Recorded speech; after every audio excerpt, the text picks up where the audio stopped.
কিন্তু বিয়ে করার সময় দেখছি আব্দুল কাদের জেলানির মতো পাগড়ি আর পাঞ্জাবি পরে যাচ্ছে, কেন আন্ডারপ্যান্ট পরে আসতে বলতে পারতে। মৌলভী সাহেবদের পছন্দ করো না, দাড়ি বলা পছন্দ করো না, তা বিয়ে করার সময় আমার ঢং করে মৌলভী সাহেবের মতো ভ্যাগ ধরতে বলছো কেন? যে পাঞ্জাবি পরতে এসো, আপনাদের এখানে বিয়েতে পড়ে বাচ্চা কাচ্চারা পড়ে, আবার বিয়ে করতে এসে এইরকম করে আছে মুখে রুমাল দিয়ে, মানে এত লজ্জার বেটাও আর কি। 3 লাখ টাকা পণ নিয়েছে হারাম কর, তখন লজ্জা লাগেনি। 4 লাখ টাকা পণ নিয়েছে, 8টি আর গাড়ি চেয়েছে, তখন লজ্জা লাগেনি। আর বিয়ে করতে গিয়ে এরকম করে বসে আছে, মনে হচ্ছে কোমরে লাথি মেরে কোমরে হাড় ভেঙে দিয়ে। হারাম কর 3 লাখ টাকা চাইতে সবার সামনে লজ্জা লাগলো না, আর ঘোমটা দিয়ে বসে আছে, মানে লজ্জাপতি গাছ বেটে খেয়েছে। লজ্জা শরম আছে তোমার? বিয়াদব কোথাকারে। বাস্তব না অবাস্তব বলছি?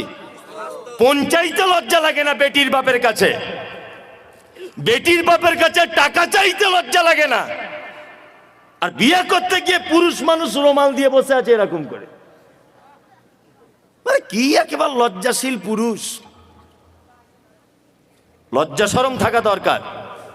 ওই জন্য যে সমস্ত মেয়েরা এ ব্যাপারে আপত্তি করেন, আপনাকে আমি বলে দিয়ে যাচ্ছি, কোন মেয়ে যদি নিজে আপত্তি করে যে দাড়িওয়ালা ছেলে বিয়ে করব না, আমি মুমতাজুল ইসলাম বলছি আপনি তার থেকে দূরে থাকুন। আখিরাতেও কল্যাণ হবে, দুনিয়াতেও কল্যাণ হবে।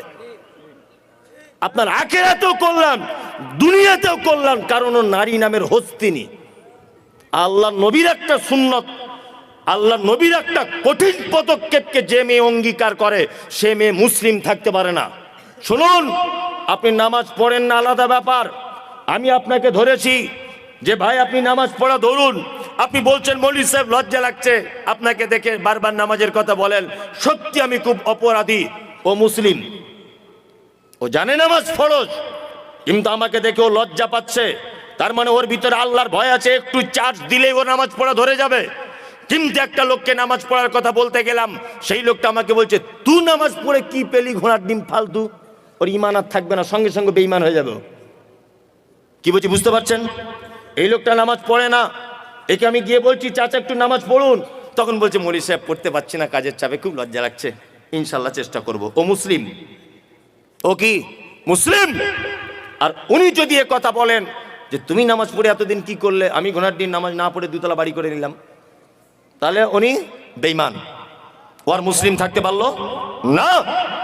তুমি দাড়ি রাখতে পারছো না, এটা আলাদা ব্যাপার। মেয়ে, তোমার বাপ দাড়ি রাখতে পারেনি, এটা তোমার বাপের দুর্বলতা। তোমার ভাই দাড়ি রাখতে পারেনি, এটা তোমার ভাইয়ের দুর্বলতা। কিন্তু তোমাকে যে ছেলে বিয়ের কথা বলতে এসেছে, তোমাকে যে ছেলে বিয়ের কথা বলতে এসেছে, তার যদি দাড়ি থাকে, সে তো মুহাম্মদ সাল্লাল্লাহু আলাইহি ওয়াসাল্লামের পদ্ধতিতে দাড়ি রেখেছে। তুমি যে তাকে ঠাট্টা করলে, বিদ্রূপ করলে, বিবাহের জন্য অপ্রয়োজন মনে করলে, আমি তো মনে করি ওই দাড়ি থাকা ছেলেটাকে যদি অপমান করে বাড়ি পাঠায়, বা দাড়ি আছে বলে যদি বিয়ে না বসতে চায়, তাহলে ওই মেয়েটাও ঠিক তেমন বেঈমান হয়ে যাবে, কারণ ও একটা চরম হাদিসকে অপমান করার কারণে। খুব বুঝে শুনে কথা বলবেন, হিসাব করে। তবে আলহামদুলিল্লাহ সব মেয়েরা নয়, আমার মাদ্রাসাতে 200 থেকে 250 মেয়ে আছে। আমি এই পর্যন্ত মনে হয় জীবনে কত মেয়েকে যে বিয়ে দিয়েছি তা আল্লাহ ছাড়া কেউ জানে না। কি বলছি বুঝতে পারছেন? অজস্র মেয়েকে বিয়ে দিয়েছি। এই কিছুদিন আগে মেদিনীপুরের একটা মেয়ে আছে আমার মাদ্রাসাতে, এই যে আমার পিছনে বসে আছে শামীম, আপনাদের মাওলানার এখানকার ছেলে আর কি। ও তো যায়, ওরা সব সময়তেই যায়, আমার বাড়িও গিয়েছিল সেদিনও। তা এরা সব দেখে এসেছে আমার মাদ্রাসা। আর একটা মেয়েদের মাদ্রাসা আছে, 200-250 মেয়ে পড়ে আলহামদুলিল্লাহ। আবার মোটামুটি এই তো শামীম গিয়েছিল ভিত্তি স্থাপনের দিনে, 3 বিঘা জমির উপরে ছেলেদের মাদ্রাসা তৈরি হচ্ছে ইনশাল্লাহ, দোয়া করবেন। হিফজ খানা আল্লাহ যদি কবুল করে নেয়, কেউ আর আটকাতে পারবে না। দ্রুত গতিতে কাজ চলছে ইনশাল্লাহ। শেষ কাজ করতে আমার একটা টার্গেট, 1 কোটি টাকার আমরা বাজেট রেখেছি। যদি বলছেন টাকা আপনার বহুত টাকা, তো তাহলে আমার 1 পয়সাও নেই। যা টাকা পয়সা পাচ্ছি সব লাগিয়ে দিচ্ছে, বাকিটা আল্লাহ ম্যানেজ করে দিচ্ছে বিভিন্ন মানুষের মাধ্যমে। যাই হোক, যে কথা বলছিলাম সেটা হচ্ছে এই, যে আমার একটা মাথাতে একটা জিনিস কাজ করে। বেদাতিরা একটা কথা বারবার বলে যে আহলে হাদিসরা কোরআন পড়তে পারে না, বারবার এটা কথা প্রশ্ন কিন্তু তারা তোলে না। ওই জন্য আমি সারা পশ্চিম বাংলাতে নিয়ত করেছি একটা হিফজ খানা শুধুমাত্র হাফেজ হবে, শুধুমাত্র হাফেজ। আর কারি, শুধু কোরআনটাকে শুদ্ধ করে পড়ানোর জন্যে 2 বছরের কোর্স দিয়ে কমপ্লিট করবে ইনশাল্লাহ, এরকম মনোবৃত্তি আছে। রমজানের পর থেকে যে কটা রুম রেডি হবে সেই কটা রুম দিয়ে চালু করে দেবে ইনশাল্লাহ, নিয়ত করে নিয়েছি ওটা। আমার জীবনে এটাই উদ্দেশ্য যে আমি এর মাধ্যমে মরে গেলেও যেন কবরে শুয়ে শুয়ে নেকি পাই, এতটুকু। এছাড়া কোনো আর আমার আশা নেই, কোনো আশা নেই। আপনাদের সারেগাছি আমার আজও মনে আছে যে আমাদের মহিলা মাদ্রাসার জন্য একজন মেয়ে, আমি তার নামটাম জানি না, হঠাৎ করে একদিন ফোন করে বলছে আমি 10,000 টাকা দিব, আপনি সারেগাছি মোড়ে দাঁড়ান, পুলিন্দা গ্রামেই বাড়ি তার। জলসা করতে যাচ্ছি, 10,000 টাকা দিয়েছে, যে সোশ্যাল মিডিয়া দেখেছি আপনার মাদ্রাসায় টাকাটা দিবেন, 10,000 না 5,000। যে কথা বলছিলাম, মেদিনীপুরের একটা মেয়ে, কিছুদিন আগে তাকে একটা বিয়ের জন্য একটা ছেলে, আমি বলছি তোমার মা বলছে বিয়ের জন্য, তা তুমি বিয়ে শাদী করবে? তা মেয়েটা আমাকে একটা কথা বলছে, মৌলী সাহেব পর্দার আড়াল থেকে বলছে আমি বিয়ে করতে পারি, তবে আমার কিছু শর্ত আছে। মেয়েটা দেখতে যেমন ভালো তা নয়। বলছি কি শর্ত? বলছি 1 নম্বর ছেলেটার দাড়ি থাকতে হবে, 2 নম্বর 5 ওয়াক্ত নামাজি হতে হবে, 3 নম্বরে হালাল পদ্ধতি ইনকাম করতে হবে, তাহলে আমি তাকে বিয়ে করব, তাছাড়া করব না। তার মানে বুঝতে পারলাম এখন ইমানদারিনী নারী আছে পৃথিবীতে, আছে না? আছে, আছে। আজ থেকে 1 সপ্তাহ আগের কথা, ইন সার্চ অফ ট্রু ইসলাম, ফেসবুকে একটা পেজ আছে, ইন সার্চ অফ ট্রু ইসলাম, মিলন বলে নাম, মুর্শিদাবাদে বাড়ি।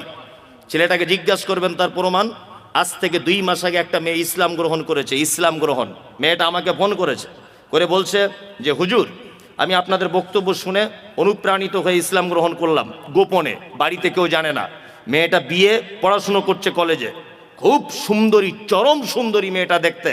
তা আমাকে বলছে হুজুর আমি বিয়ে শাদী করবো, লুকিয়ে আমাকে একটু বিয়ের ব্যবস্থা করে দেন, আমার বাড়ি থেকে জানতে পারলে আমাকে জবাই করে দিবে, আমাকে জবাই করে দিবে।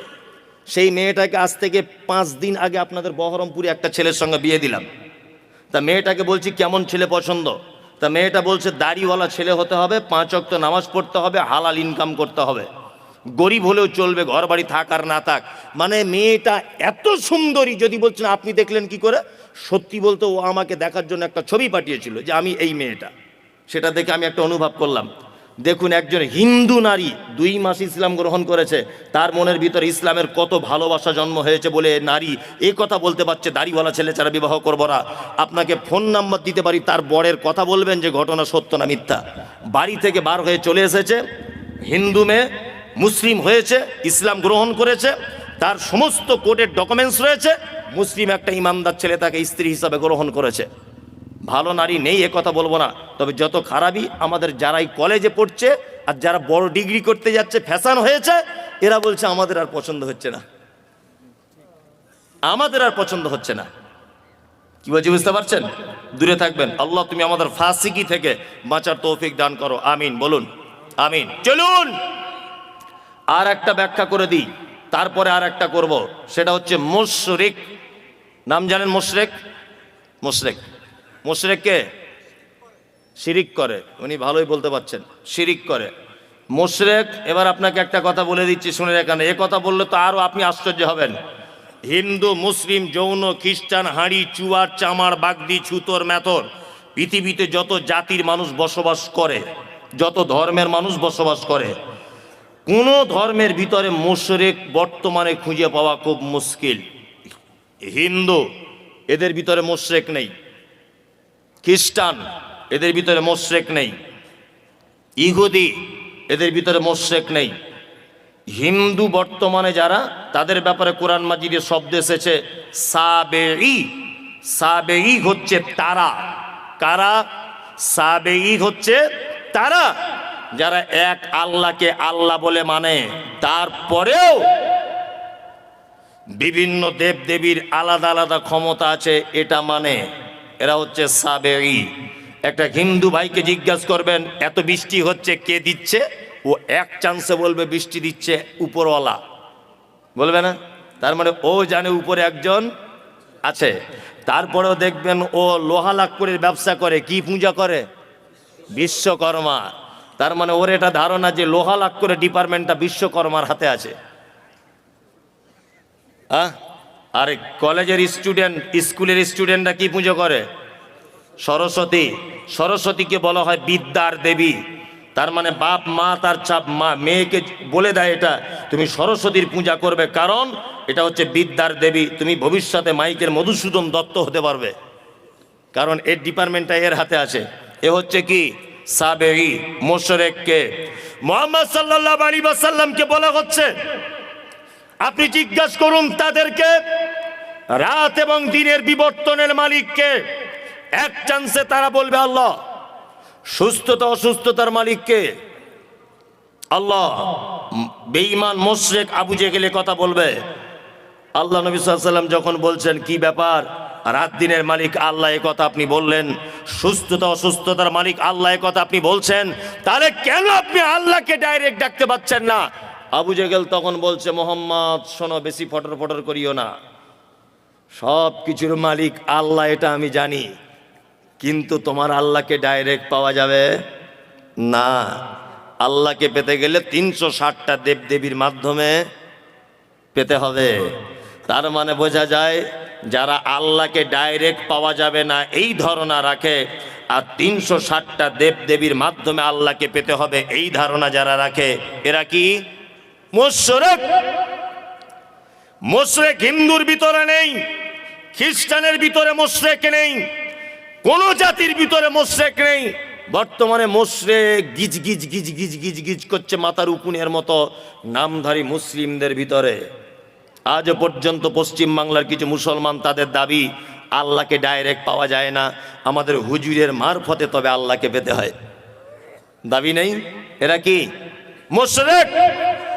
এই দেখুন আল্লাহ তাআলা মুশরিকদের ব্যাপারে সূরা তাওবা আয়াত নাম্বার 114 আল্লাহ তাআলা বলছেন মা কানা লিন নবিয়্যি ওয়াল্লাযীনা আমানু আন ইস্তাগফিরু লিল মুশরিকিন। নবী এবং ইমামদারদের জন্য উচিত নয় যে মুশরিকদের জন্য ক্ষমা প্রার্থনা করবে। আমি মুমতাজুল ইসলাম বলছি, যারা মাজার পুজো করে, যারা পীর পুজো করে, ওদের জানাজা তো দূরের কথা, ওদের জন্য দোয়া পর্যন্ত করা যাবে না, কারণ ওরা মুশরিক। অবশ্যই ওরা মুশরিক, ওরা মুসলিম নয়। আল্লাহ তাআলা বলছেন ওয়ালাউ কানু উলি কুরবা, যদিও তারা তোমার নিকট আত্মীয় হয় তবুও তাদের জন্য ক্ষমা প্রার্থনা করা যাবে না। আমাদের বেটা বেটিদের বিয়ে শাদী দেওয়া হচ্ছে না, হচ্ছে তো। বেটির বিয়ে ঘটক ছেলে দেখেছে, ঘটক সাহেব এসে বলছে ছেলে খুব ভালো, বলছে কি করে, বলছে স্কুল মাস্টার। মেয়ের বাপ তখন বলছে আলহামদুলিল্লাহ, আমি তো এরকম ছেলেই চাইছিলাম। তা আর একজন এসে তখন বলছে যে ঘটক সাহেব আব্দুল্লাহ ভাই, তুমি বেটিটা যেখানে বিয়ে দিচ্ছ ওরা মাজার পূজারি গো, পীর পূজারি। তখন বলছে তোমাদের যত সব পীর ফই এইসব, ছেলে চাকরি করে সেটা আগে দেখো, তাই না? চাকরি করে সেটা আগে দেখো। আল্লাহর ভাষা ওয়ালাউ কানু উলি কুরবা, মুশরিক মাজার পূজারি ঠাকুর পূজারি এরা যদি তোমার নিকট আত্মীয় হয় তবুও তাদের সঙ্গে কোনো সম্পর্ক রাখা যাবে না। খুব সাবধানে থাকবেন। চলুন, এতক্ষণ পর্যন্ত খারাপ লোকেদের পরিচয় করিয়ে দিলাম, এবার আপনাদেরকে পরিচয় করিয়ে দিব ভালো মানুষের সঙ্গে, তার নাম মোমেন। যারা বসে আছেন মোমেন হতে চান সবাই সবাই ইনশাআল্লাহ ইনশাআল্লাহ। 12টা বেজে গেছে তো মানুষের আর বসে থাকতে চাইবে না, তবুও মানুষ থাকবে আলহামদুলিল্লাহ। চালাবো নাকি? হ্যাঁ চালাই, চলুন, কোনো সমস্যা নেই। আমার টাইম দেয় 1টা পর্যন্ত, এরপরেও আর একটা বক্তা। যারা উঠবেন হিসাব করে উঠবেন। চলুন এবার মোমেনের পরিচয় দিই। মোমেনকে হ্যাঁ ঠিক বলে দিয়েছে, আমি তখনই করব। মোমেনের কথা বলে দিই। এক, আল্লাহ বলেন ইন্নামাল মুমিনুনা আল্লাযীনা ইযা যুকিরাল্লাহু ওয়াজিলাত কুলুবুহুম ওয়া ইযা তুলিয়াত আলাইহিম আয়াতুহু যাদাতুহুম ঈমানা ওয়া আলা রাব্বিহিম ইয়াতাওয়াক্কালুন। আল্লাহ মুমিনের পরিচয় দিচ্ছেন। মোমেনকে আল্লাহ বলছেন মোমেন তারা যারা পাপ করে, অন্যায় করে, খারাপির মধ্যে লিপ্ত থাকে, তারপরেও যখন তারা আল্লাহর ভয় তাদের অন্তরের ভিতরে চলে আসে, তারা তখন ভয়ে থর করে কাঁপে। দুই, আল্লাহ বলে মুমিনের দ্বিতীয় গুণ, আয়াতুহুম জাদাতুহুম ঈমানা ওয়া আলা রাব্বিহিম ইয়াতাওয়াক্কালুন।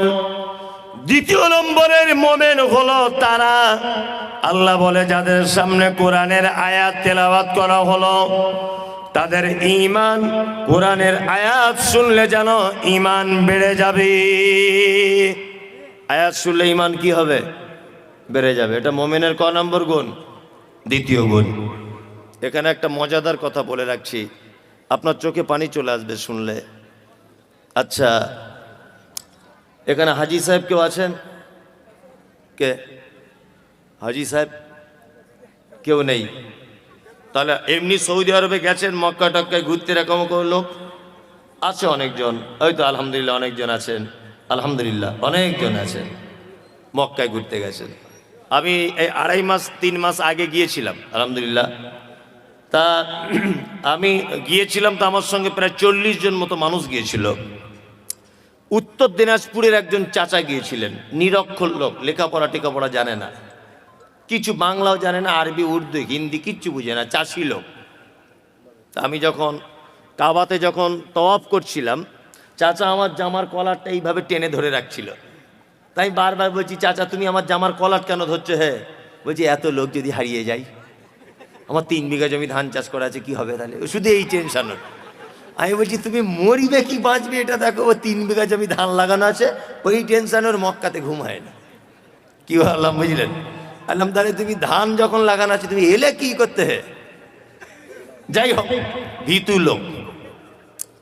তা কাবার প্রথম ইমাম আব্দুর রহমান আস-সুদাইস বেশিরভাগ মাগরিবে আর এশাতে বা এশাতে ফজরে তিনি নামাজ পড়াতেন। আল্লাহু আকবার।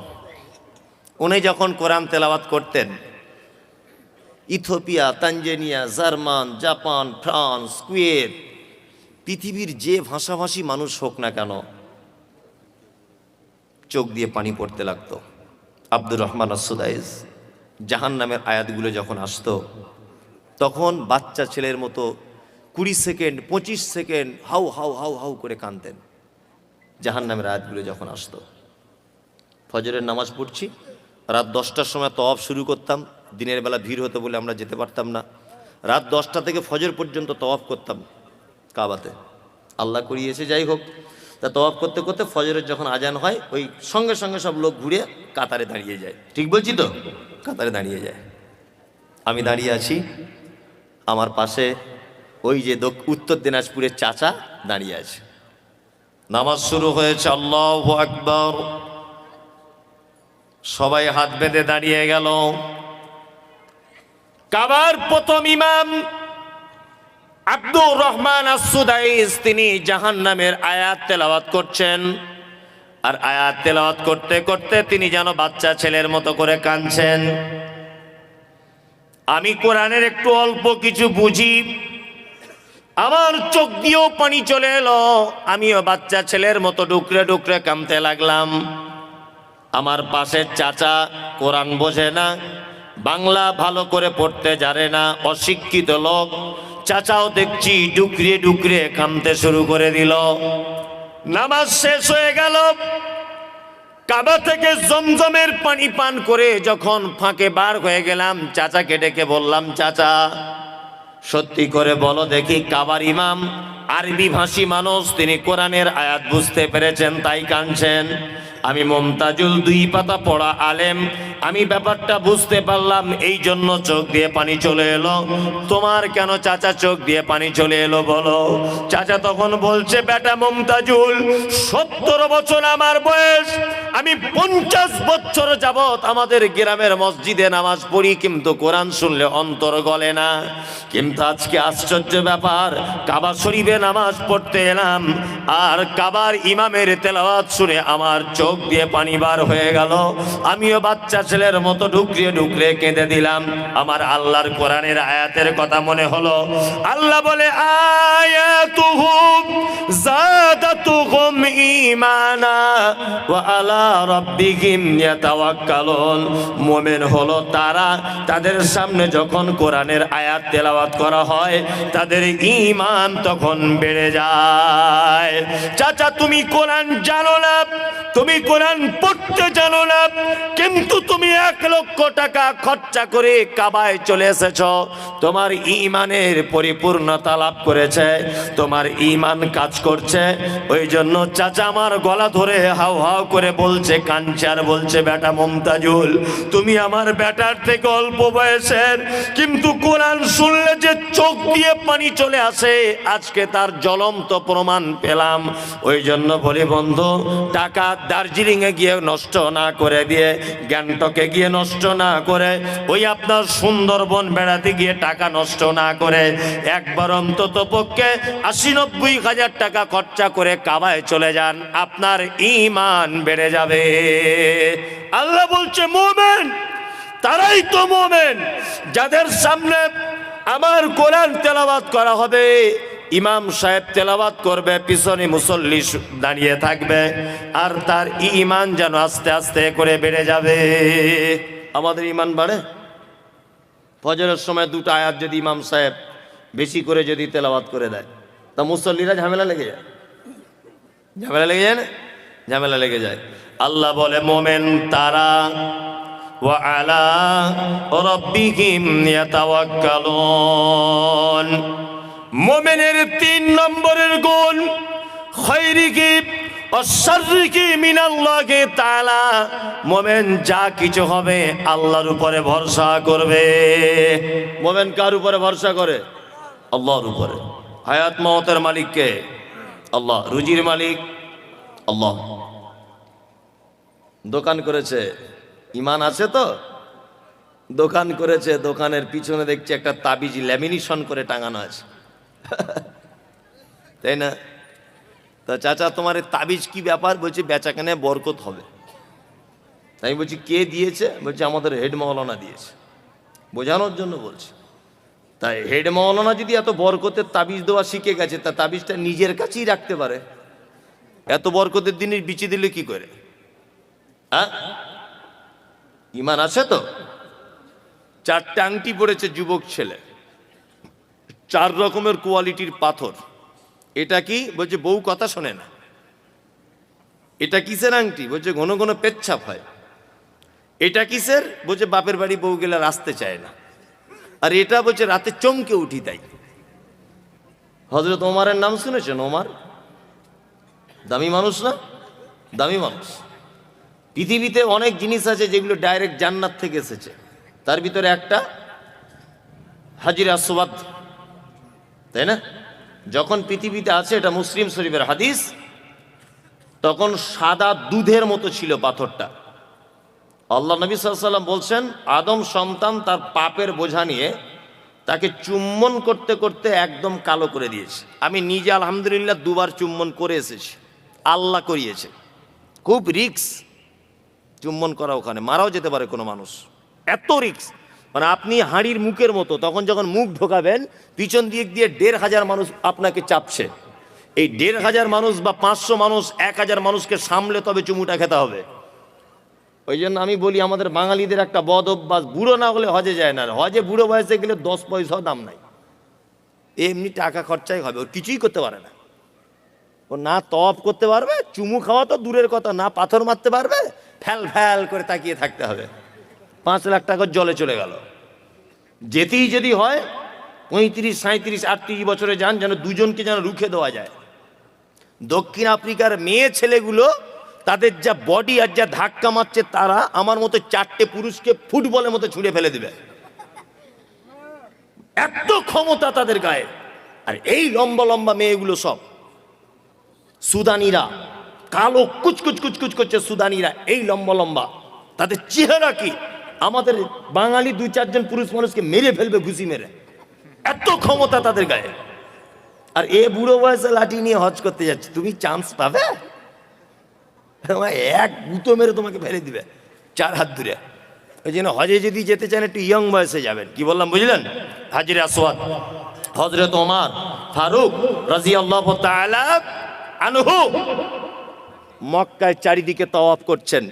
হাজরে আসওয়াদ যেখানে আছে ওই জায়গাটা হাজরে আসওয়াদের দিকে আঙুল বাড়িয়ে দিয়ে বলছেন, হাজরে আসওয়াদ তুমি একটা পাথর, তুমি মানুষের কোনো উপকার করতে পারো না। আমি কোশ্চেন কালেও তোমাকে চুম্বন করতাম না, শুধু তোমাকে চুম্বন করব বা করছি এই কারণে মুহাম্মদ সাল্লাল্লাহু আলাইহি ওয়াসাল্লাম চুম্বন করেছিলেন তাই। হাজরে আসওয়াদ জান্নাতের পাথর, মানুষের কোনো উপকার ক্ষতি করতে পারে না। আর 4 রকমের আংটি পরে আছে, আংটি পরে বলছে 4 রকমের কাজ হবে। কি বললাম বুঝতে পারছেন? 4 রকমের। কলকাতা একটা অ্যাড্রেস দিচ্ছি, ওখানে চলে যাবেন। নাখোদা মসজিদ নাম শুনেছেন? চিতপুরে নাখোদা মসজিদের মেন গেটে ঢোকার সময় দেখবেন ওই পাথর বিক্রি হয়, বস্তাতে রাখা আছে, আর কুকুরে পেচ্ছাপ করছে। 40 টাকা 50 টাকা কেজি, 40-50 টাকা কেজি দরে পাথর কিনে আনছে, এনে বহরমপুরে ওই বাটিতে বাটিতে সাজিয়ে আম গাছের শিকড়, কলা গাছের শিকড়, জাম গাছের শিকড় পাশাপাশি রেখে ভাঙা মাইকলে বিক্রি করছে। আর বলছে আফ্রিকা কঙ্কো জঙ্গল সে লেকে আয়ে হ্যায় জড়িবুটি। তোমার বইয়ের ছেলে হয় না, পাথর নিয়ে যাও ছেলে হবে। MBBS ডাক্তার ওর বইয়ের ছেলে করতে পারলো না, আর কুকুরে পেচ্ছাপ করে পাথর ওর বইয়ের ছেলে করে দিবে। তারা 2024 সালে এত বোকা লোক বাস করে, হ্যাঁ? আর পাথর পড়ে আছে কে না? স্কুলে হেডমাস্টার। মনে মনে ভাবি যে আল্লাহ গরুর পেটে কেন সব গোবর দিলে? হেডমাস্টারের মাথাতেও কিছু দিতে পারতে হালকা। ওর মাথায় মগজ আছে? বিচারপতি বিচার করে কোর্ট থেকে বার হয়ে জড়িবুটি কিনেছে ওর বইয়ের ছেলে হবে বলে। কত বড় গাধাও! ওর কপালে কিছু জোটেনি বলে ভাঙা মাইকের ফোন নিয়ে বসে আছে, ফুটপাতে তাবিজ কবজ বিক্রি করছে, চালাকি চিটিংবাজ। কি বললাম বুঝলেন? কাজী নজরুলের ভাষা কি? কাজী নজরুল বলেছেন, ওরে পীর ফকিরের কথা যদি সত্য হতো তারা কেন ভিক ভেঙে ফুটপাতে খেত? তাদের কথা যদি সব হবে, হাত দেখে যদি সব বলে দিবে, তা ফুটপাতে তারা কেন বসে আছে? আছে না? আল্লাহ এলেম বাজার মাদ্রাসায় তখন পড়ি, এলেম বাজার নাম শুনেছেন বীরভূমের? তখন এলেম বাজার মাদ্রাসায় পড়ি আমি। মাদ্রাসা পড়াশুনো করছি, তা বাড়ি আসছি, একা একা বাড়ি আসা নতুন শিখেছি। তা বোলপুর থেকে ট্রেন ধরে আমি আসছি শিয়ালদা। তা শিয়ালদা স্টেশনে নেবি প্ল্যাটফর্ম থেকে বার হয়েছি, দেখছি একটা লোক খাঁচার ভিতরে টিয়া পাখি নিয়ে বসে আছে। তা আমার ছোটবেলা থেকে জানকারির ব্যাপারে খুব ইচ্ছা, তা গিয়ে বলছি, চাচা তোমার টিয়া পাখিতে কি আছে হে? বলছে টিয়া পাখি হাত দেখে বলে দিবে তুমি কার সাথে কি করছো না করছো, সব মনের কথা। বলছি তাহলে হলে হতেও পারে। ক টাকা নিবে? বলছে 3 টাকা। আজ থেকে 20-25 বছর আগে বলছি, তখনকার 3 টাকা মানে সাংঘাতিক ব্যাপার। তা আমি তখন সেরেক বেদাত এটা বুঝতাম না, মাদ্রাসার ছাত্র, তখন তো খুব বদমায়েশ। আমি তাহলে একবার আমারটা হাত দেখে বলে দাও তো কি করছে একবার। তখন তো ফোন টোন ছিল না, তখন এত বড় চিটিংবাজ হাতটা দেখে বলছে, তো সাংঘাতিক ব্যাপার। আমি যে কি ব্যাপার? বলছে তুমি যাকে ভালোবাসো সে তো প্রায় চলে আসার টাইম হয়ে গেছে। আমি বলছি শালা ওইটাই তো আমি চাইছি, যাকে ভালোবাসি সে আমার বাড়ি আসুক, আর মাদ্রাসায় পড়বো না, বেশ মজা করে থাকবো দুজনে মিলে, মনে মনে ভাবছি আর কি। তাই বলছি তাহলে বাবা কি করা যাবে? কি করা যাবে? বলছি এমন একটা তাবিজ দিয়ে দেবো 10 টাকা দাম, এমন করে দিব না এক জানলা ভেঙে চলে আসবে তোমার বাড়ি, কেউ আটকে রাখতে পারবে না। মনে মনে ভাবছি তো ওইটাই তো আমার দরকার, ওকে পেয়ে গেলেই তো আমার পড়াশোনা সব শেষ, সংসারে লেগে যাব। তখন অত বুঝি না তো ভালো মন্দ। তো 10 টাকা দিয়ে সত্যি কথা বলতে মাল নিয়ে নিয়েছি। মাল নিয়েছি, এবারে আগে সে সুইচওয়ালা ফোন ছিল, তখন তো ফোন টোন ছিল না, সে টাটার এরকম বাক্স ফোন ছিল আগেকার দিনে, তাই না? এখন ওই ফোন থেকে মাঝে সাঝে ওকে ফোন টোন করা হতো আর কি। আগে তবু রিং হচ্ছিল, এখন মোটি রিংও হয় না, সুইচ অফ। মাথা খুব খারাপ যে আগে তবু তাবিজের আগে তবু ফোন টোন হচ্ছিল না, আলাদা ব্যাপার। এখন তো ফোনের রিংও পাচ্ছে না। তাই আমি মনে মনে খুব মনটা খারাপ যে আসছে না, শুধু অপেক্ষা। বাড়িতে ভাত টাত খাচ্ছি না, আমার মা বলছে ভাত খেলে না, খাবো না। আমি তো অপেক্ষা করছি ও কখন আসবে আর কি, কিন্তু আসছে না।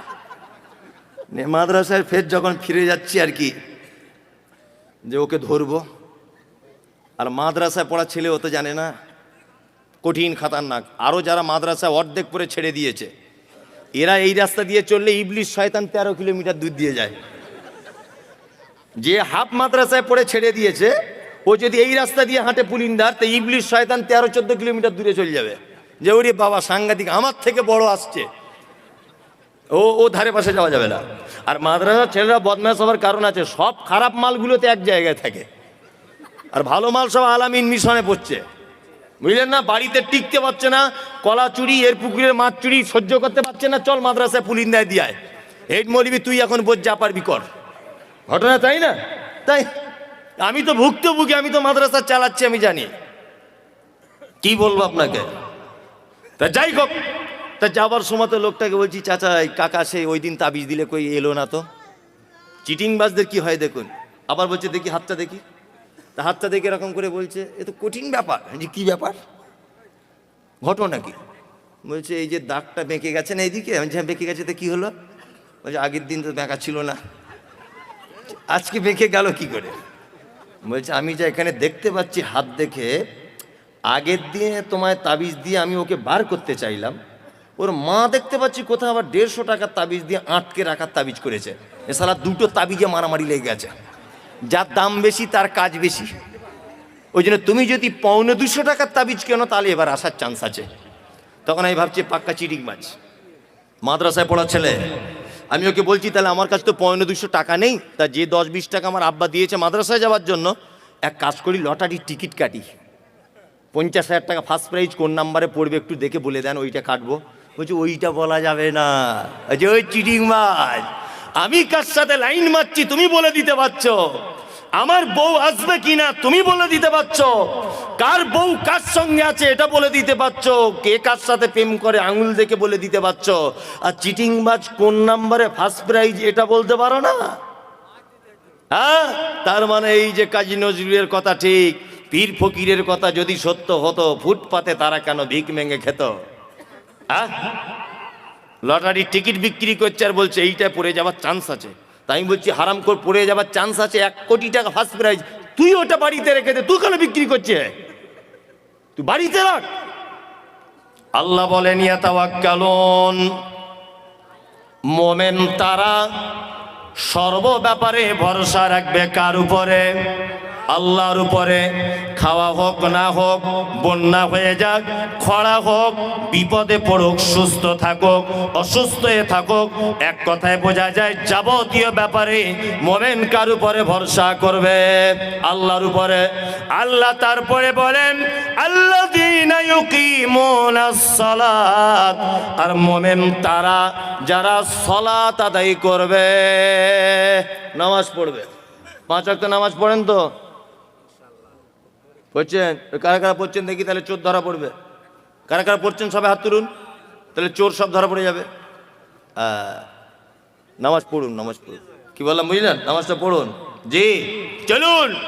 আল্লাহ তারপরে বলেন আল্লাযীনা ইউকিমুনাস সালাতা ওয়া মিম্মা রাযাকনাহুম ইউনফিকুন। মোমেনের 5 নম্বরের গুণ, ওরাই হলো মোমেন যাদেরকে আমি আল্লাহ রুজি দিয়েছি, সেই রুজি থেকে তারা মাদ্রাসা, মসজিদ, মক্তব, অসহায় গরিব দুস্থ মানুষদের মাঝখানে দান করে দেয়। কি বললাম বুঝলেন? মোমেনের 5 নম্বরের গুণ কি? মোমেন দান করে। এখানে একটা কথা বলে দিই, এটা বাংলায় প্রবাদ আছে, ভ্যাক না করলে ভিক মেলে না, আছে না? আমার আদায়কারী বক্তব্য রেখেছে, কমিটি আমাকে আবার এখানে বসে বসে বলছে একটু বলুন, আর আমাকে মাদ্রাসায় পড়িয়ে দিয়ে এসেছে 1.5 ঘন্টা বক্তব্য, আর লাস্টে একটু দেখবেন। মাদ্রাসাটা এইভাবেই চলে। তাই আপনারা উঠে যাচ্ছেন কেন? আমি তো এখনো বক্তব্য রাখবো, কেউ পালাবেন না। আমি জানি আদায়ের কথা বললে মোটামুটি ওর অ্যালার্জি শুরু হয়ে যায় আর কি, তারপরেও বলছি অ্যালার্জি করিয়ে লাভ নেই। আমি চমৎকার একটা হাদিস এখন শোনাবো সহিহ বুখারী থেকে। যারা বসে আছেন এই দিকে ফিরুন। আচ্ছা, নবীকে কেউ চোখে দেখেছেন? কিয়ামতের দিনে যেন একটু নবীর সাথে দেখা হয়, এই আশা কার কার আছে? তুলুন। এই যে ভ্যাক না করলে ভিক মেলে না। এই গ্রামের একটা ছেলে এই গ্রামে ভিক্ষা করে, পুলিন্দা গ্রামে, তার প্রতিদিন 1.5 কেজি 2 কেজি করে চাল হয়। আর সারগাছির একটা মেয়ে ভিক্ষা করতে আসে এই গ্রামে, তার প্রতিদিন চাল হয় 15-20 কেজি। গ্রামের ছেলেটা মনে মনে ভাবছে, আমি পুলিন্দার বেটা, আমার ভিক দেয় না কেউ, 1.5 কেজি 2 কেজি হয়, আর ও সারগাছি থেকে আসে টোটো গাড়ি করে, ওর 20 কেজি, এটা হয় কি করে? নিশ্চয়ই ভিক করার কোনো ক্যাপাসিটি আছে, দেখবো কেমন করে ভিক চায়। সারগাছি থেকে মেয়েটা এলো টোটো গাড়ি করে পুলিন্দা গ্রামে দুপুর 12টার সময়। মাস্টার আব্দুল্লাহর দরজার সামনে দাঁড়িয়ে মেয়েটা বলছে, আমি নবীর বেটি ফতেমা, বাড়ি আমার মদিনা, ভিকে নাকি দিলে তোরা জান্নাত পাবি না।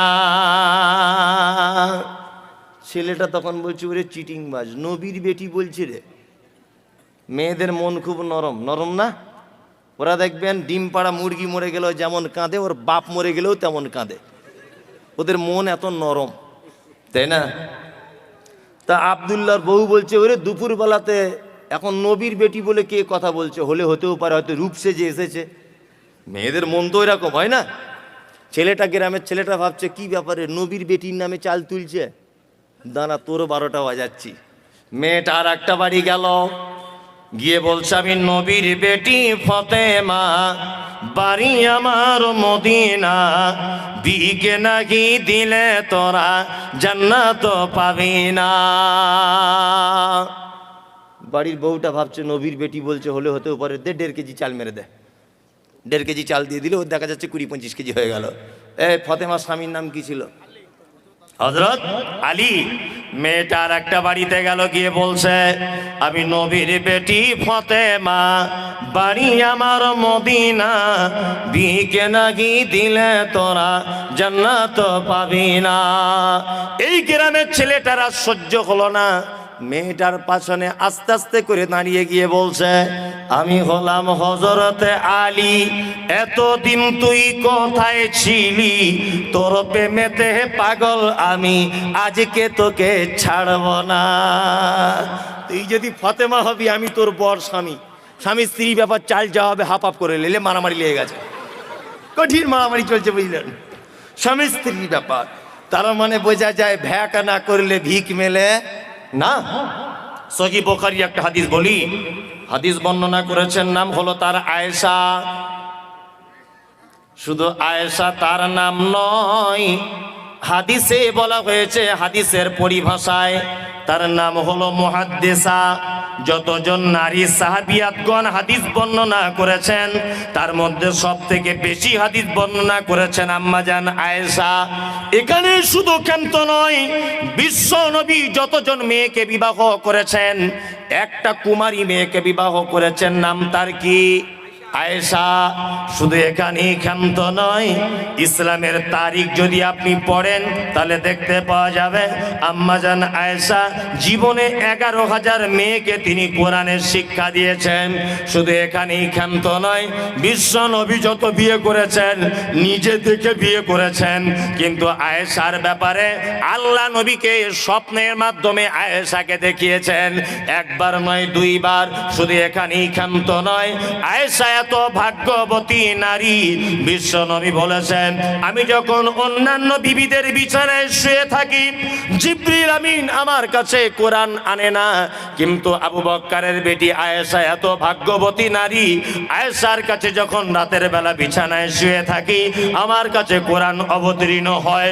শুধু এখানেই ক্ষান্ত নয়, বিশ্ব নবী বলেছেন, হাদিসের ভিতরে যদি তোমরা আমার অনুপস্থিতিতে যদি গোপন ব্যাপারে কিছু জানতে চাও, তাহলে আমার বিবি আয়েশার কাছে জানো।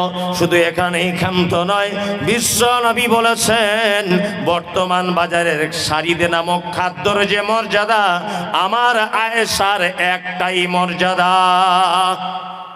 এত গুণে গুণান্বিত আম্মাজান আয়েশা সিদ্দিকা রাদিয়াল্লাহু তাআলা আনহা বর্ণনা করেছেন হাদিস। আলেম ওলামারা আছেন, সহিহ বুখারীতে হাদিসটা লিপিবদ্ধ রয়েছে। হাদিস বর্ণনাকারিণী আয়েশা কোন বিবি নবীজিকে করিলেন জিজ্ঞাসা, ওগো নবী তব সাথে দেখা হবে কার? নবী বলে দুনিয়াতে হাত লম্বা যার।